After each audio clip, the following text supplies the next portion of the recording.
Hello everyone. कैसे हैं सब लोग? हाँ, बहुत जद्दोजहद चल रहा है।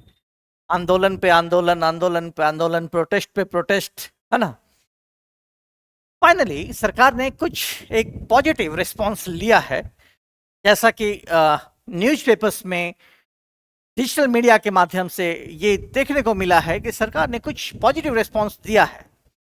वो ये दिया है कि पहले तो उन्होंने कहा था कि टीआरई 5 जो होना है वो तो होना है आपका नेक्स्ट ईयर, है ना। लेकिन बात हो रही थी बिहार लाइब्रेरियन को लेकर के और एस्टेट को लेकर के।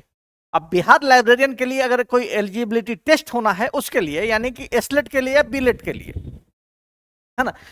तो एक ऐसा नोटिफिकेशन देखने को मिल रहा है, एक ऐसा पॉजिटिव रिस्पॉन्स देखने को मिल रहा है जिससे ये साफ हो रहा है, ये बिल्कुल जो जो तस्वीर है कि एस्टेट होगा या नहीं होगा, होगा या नहीं होगा, तो वो होना तय माना जा रहा है। कैसे? क्योंकि शिक्षा मंत्री ने भी कहा कि विचार किया जा रहा है। सारे डिपार्टमेंट को कुछ कुछ रोस्टर भेजे जा रहे हैं लोगों तो। क्योंकि मैंने पहले वीडियो में बनाया था कि आपको मानना तो है ही, चुनावी साल है, बच्चों का, आपके ही बच्चे हैं, उन्हीं का डिमांड है, तो आप पहले ही मान लीजिए। आप पहले ही मान लीजिए, क्यों इतना प्रोटेस्ट करवा रहे हैं। हाँ, लेकिन प्रोटेस्ट का ही ये फायदा है, जिन लोगों ने सड़कों पे अपना टाइम दिया है, इस प्रिपरेशन के टाइम पे लोग जो सड़क पे उतर के अपना काम कर रहे हैं, उनका ही बहुत बड़ा योगदान है इन चीजों में कि वो बहुत ज्यादा अपनी बात सरकार तक पहुंचा पाए और उनसे एक पॉजिटिव रिस्पॉन्स ले पाए हैं। तो फाइनल ये देखने को मिल रहा है, ये अपडेट ये है कि टीआरई 4 से पहले एस्टेट होना चाहिए और होगा, या फिर दोनों पेपर आगे पीछे थोड़ा हो सकता है, लेकिन जो बच्चे बीपीएससी टीआरई 4 अगर पास कर भी गए और एस्टेट उनका रह गया, तो वो बच्चे मेरिट लिस्ट में कंसीडर नहीं किए जाएंगे। मान लिया जाए कि किसी ने बीपीएससी टीआरई 4 क्लियर कर लिया, ये क्लियर हो गया, और एस्टेट जिनका अगर रह गया, एस्टेट रह गया, तो ये बच्चे जो होंगे, ये बच्चे मेरिट लिस्ट से बाहर हो जाएंगे। ऐसा हो सकता है, ऐसी पॉसिबिलिटीज बन सकती है, और मोस्ट प्रोबेबली यही बनेगा कि सरकार भी इस चीज पे क्या है, बहुत आमादा है कि एग्जामिनेशन हो। लेकिन एग्जामिनेशन हो तो बाकी बच्चों को जो मौका मिलना चाहिए वो भी तो मिले। शुरुआत में आयोग ने कुछ से कुछ कह दिया है, ठीक है, हर चीज में बदलाव आता है। जो ब्लैक एंड व्हाइट फॉर्म में होता है, जो रिटन फॉर्म में होता है, जब उसमें बदलाव आ सकता है, तो वक्तव्य में तो कुछ भी बदलाव आ सकता है।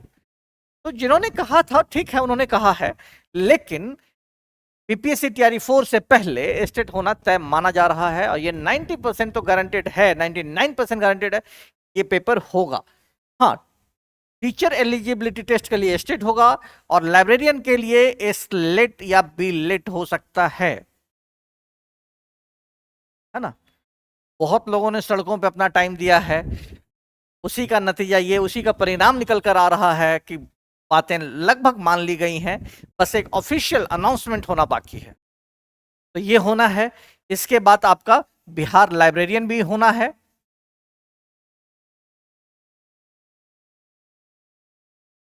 तो आपको बच्चे इसके ऊपर बहुत ज्यादा फोकस नहीं करना है कि होगा या नहीं होना तय है, होगा। आप अपनी तैयारी बिल्कुल जारी रखिए, कमर कस कर रखिए, कहीं भी मिस नहीं होना चाहिए, कहीं लूज पॉइंट आपको नहीं देना है, अपनी तैयारी पुख्ता रखनी है। हर चीज कीजिए, प्रोटेस्ट में जाइए, हर कुछ कीजिए, लेकिन पढ़ाई से अपना दिमाग हटाइए नहीं, क्योंकि अगर आ गया फिर क्या करेंगे, अगर जल्दी जल्दी में पेपर ले लिया फिर क्या करेंगे, है ना। तो अपनी तैयारी जहां भी पढ़ रहे हैं, बहुत अच्छे से आप पढ़ रहे होंगे, तो तैयारी अपनी करते रहिए, प्रैक्टिस करते रहिए, और इन चीजों पे ही फोकस रहिए कि प्रोटेस्ट में जाना है या नहीं जाना है, ये आपका अपना व्यक्तिगत मामला है, और जाना भी चाहिए। ये आप खुद ही सोच लीजिएगा कि जाना है या नहीं जाना है। टाइम रहे तो सपोर्ट कीजिए, और बिल्कुल सरकार से हमारी मांगे जायज होती हैं, बच्चों की मांगे जायज होती हैं, वो करते हैं, तो वो सारी चीजें चलेंगी। लेकिन इन चीजों को हैम्पर आपको नहीं करना है, ऐसा भी नहीं करना है कि आपको इन चीजों का नुकसान हो जाए। पता चला सब कुछ क्या वैकेंसी आ गया, खुद का सिलेक्शन ही नहीं हो पा रहा, क्या ही फायदा। तो वैसा भी नहीं होना है, हर कुछ करना है, हर चीज को एक टाइम देना है, हर चीज में टाइम देना है। अगर मान लिया कि आप प्रोटेस्ट में 2 घंटे के लिए गए, तो आपको उस दिन के बदले 1 दिन 2 घंटे एक्स्ट्रा आपको पढ़ना पड़ेगा, ये आपको मान के चलना है। आप बिल्कुल पॉजिटिव एटीट्यूड के साथ पढ़ाई करते रहिए, वैकेंसी जब भी आनी है आपका सिलेक्शन तय है, जो पढ़ेगा वही बढ़ेगा, ये तय होता है, ठीक है। तो इसकी बात हो गई। और एक चीज और मैं कहना चाहूंगा कि मान लिया जाए कि अगर ये होता भी है, स्टेट अगर होता है या स्टेट अगर होता है, तो ये कब तक होने का एक उम्मीद बताया जा रहा है। तो सितंबर फर्स्ट वीक में आपको सारी ऑफिशियल नोटिफिकेशन आपको मिल जाएंगी, सितंबर के फर्स्ट वीक में, फर्स्ट वीक ऑफ सितंबर, उस समय के पहले तक, मतलब 10 सितंबर से पहले सब कुछ आपको अपडेट मिल जाएगा। हो सकता है इस मंथ के लास्ट में मिल जाए, लेकिन आप यकीन मानिए कि 10 सितंबर के आसपास तक आपको सारे अपडेट्स, आपको बिल्कुल ऑफिशियल नोटिफिकेशन आपको मिल जाएंगे। तो आज के लिए इतना ही, धन्यवाद, देखते रहिए। और अगर आपको अच्छा लगता है वीडियो में, जो अगर सच बातें आपको बताई जा रही हैं, तो लोगों तक अगर ये वीडियो इन्फॉर्मेटिव आपको लगता है तो बाकी अपने दोस्तों में शेयर कर दिया कीजिए, थोड़ा हमें भी सपोर्ट मिलता है ना। तो आज के लिए इतना ही, धन्यवाद।